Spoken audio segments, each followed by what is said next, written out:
sorry ass DJ.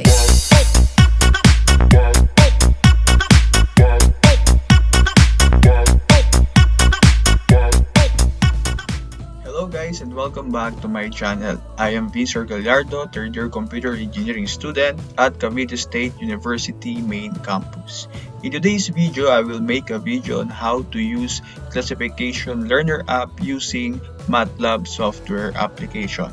But before that, I would like to thank Dr. Edwin Arboleda for inspiring me to make this video. So if you want to watch this video about how to use classification learner app using MATLAB software application, I will give the link in the description below. So let's begin. What is MATLAB? MATLAB is a programming platform designed specifically for engineers and scientists to analyze and design systems and products that transform our world. Diba po? Si MATLAB ay kadalasan or halos ginagamit ng mga researchers, engineers at scientists. So since gagamit tayo ngayon ng classification learner app, ang una muna natin gagawin ay mag-download tayo ng dataset na magagamit natin sa ating classification learner app.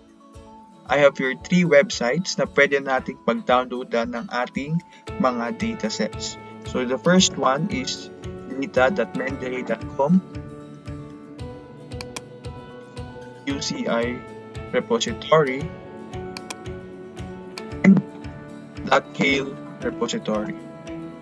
So, ibibigay ko po yung mga link ng ating pong pwedeng pag-downloadan ng ating dataset. So, example here is we want to find a dataset for COVID-19.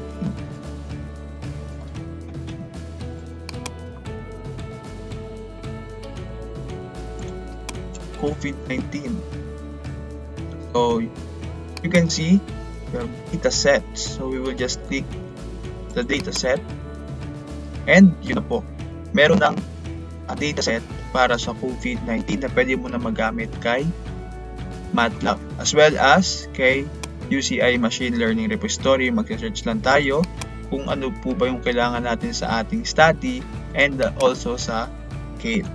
So, since meron na akong data na gagamitin sa ating classification learner app, hindi na po ako mag-download ng dataset.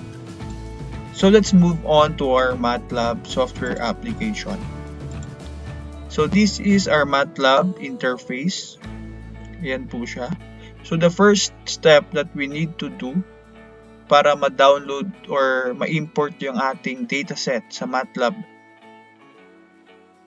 application natin is to click the home tab and click the import button. Then find your dataset. Find the location of your dataset. Since my dataset is in my desktop folder, so here is my dataset. So we will just click open.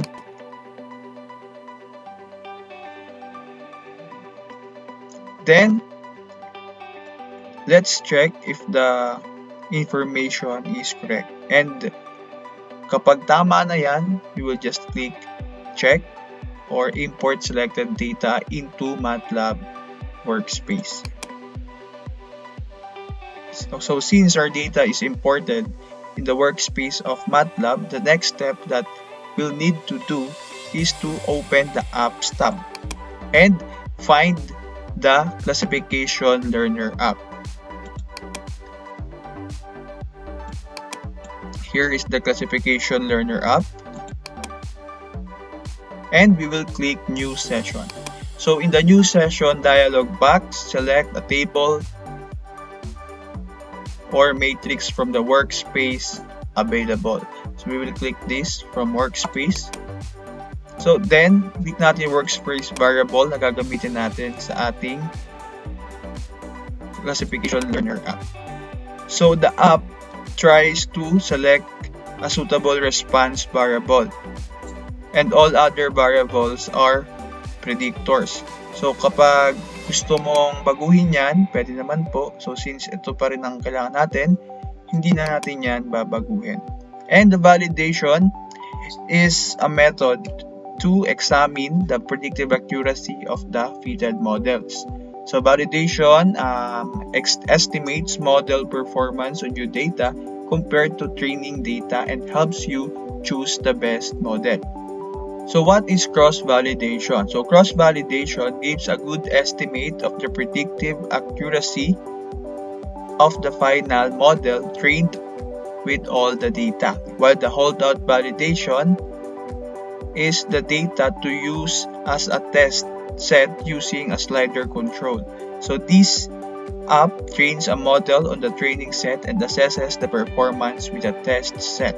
So this model, yung holdout validation, is recommended only for large dataset. So since maliit lang yung dataset natin and we want to estimate the predictive accuracy of the final model trained with our data, we will use a cross-validation. So kapag tama na lahat to, this input is all correct, so we will start the session.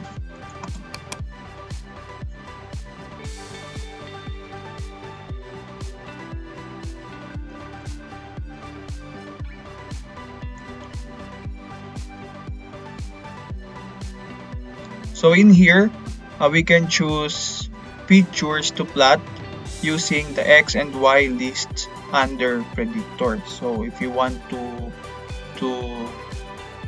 change our X axis, pwede natin baguhin yan. And for Y, pwede rin. And if you want to show or hide specific classes using the checkbox under show, pwede natin yang alisin kung ayaw natin yang ipakita.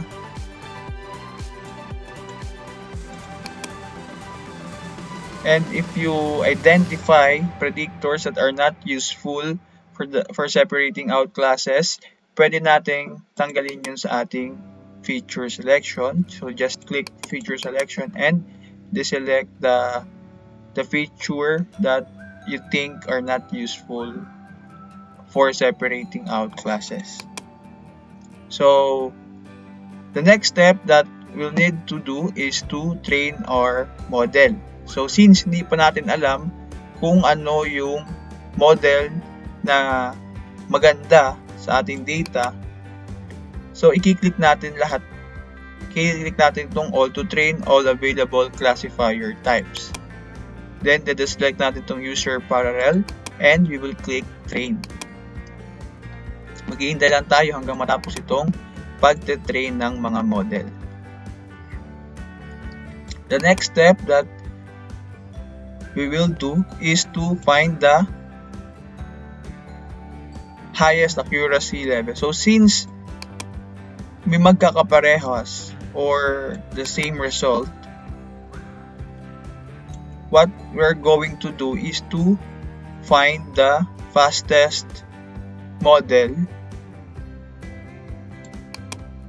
para yun na yung pipiliin natin. So magbe-base tayo sa training time ng mga model. Kasi yung pinakamabilis, yun yung gagamitin natin na model. 0.3, 0.39, 35, 33, 54, 1.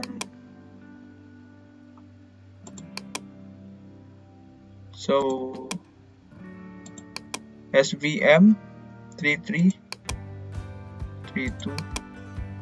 So since ito yung may pinakamabilis na training time, ito na yung gagamitin natin na model sa ating data. So after we train the classifier, the scatter plot shows model prediction results. So we can hide or show correct or incorrect results and visualize the results by class. So we can show prediction results. So meron tayong iba't ibang klase ng plots na pwede nating gamitin sa ating model. Meron tayong confusion matrix, ROC curve, and parallel coordinates plot. So the confusion matrix is a plot to understand how the currently selected classifier performed in each class. While the ROC curve naman, it shows true positive rate versus false positive rate for the currently selected trained classifier, and you can select different classes to plot.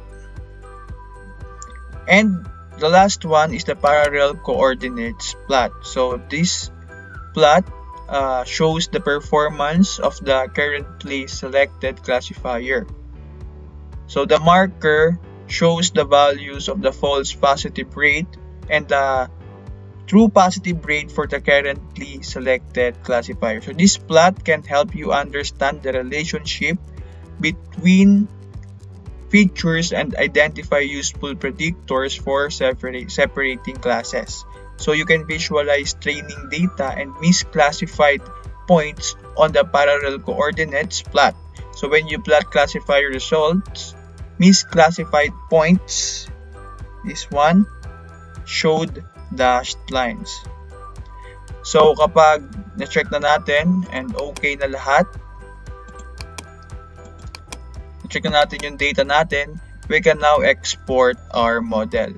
So we will just click the export model, and in the dialog box, we will just click export model. So click OK.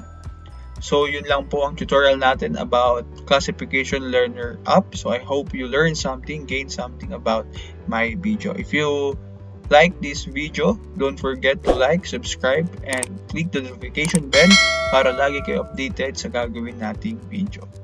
So yun lamang po at thank you very much. Sorry, it's DJ.